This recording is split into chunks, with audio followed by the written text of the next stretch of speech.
मतदारसंघातले लोक बोलत नाही, आम्हाला कुणालाही बोलत नाही। कोण बोलतं? ट्रोलर। आम्हाला बोलले ठीक आहे, परंतु कठीण प्रसंगामध्ये ज्यांनी खऱ्या अर्थानं अजितदादांच्या मागे, पवार कुटुंबाच्या मागे उभं राहण्याची भूमिका ठेवली ते आदरणीय भुजबळ साहेब या ठिकाणी आहेत।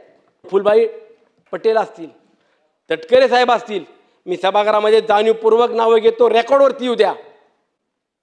ज्या नेत्यानं जातीपातीचं धर्माचं राजकारण केलं नाही त्या नेत्याच्या पश्चात, आमच्या अजितदादांच्या पश्चात आज जाती रंग देण्याचं काम काही मंडळी करू पाहत आहेत। हे कशासाठी? आज आम्ही सुनित्रा वहिनींना उत्तराधिकारी म्हणून पाहत असताना, राज्याच्या उपमुख्यमंत्री म्हणून त्यांचा पदभार स्वीकारला, आमच्या राष्ट्रवादी काँग्रेस पक्षाचे राष्ट्रीय अध्यक्ष म्हणून त्यांनी पदभार स्वीकारला। आज त्यांच्या मागे आम्ही खंबीरपणाने उभं राहिलो, दादांच्या परिवाराच्या मागे उभं राहिलो। आमची निष्ठा अजितदादाशी आहे, आमची निष्ठा सुनित्रा वहिनीशी आहे, पारदादाशी, जयदादाशी।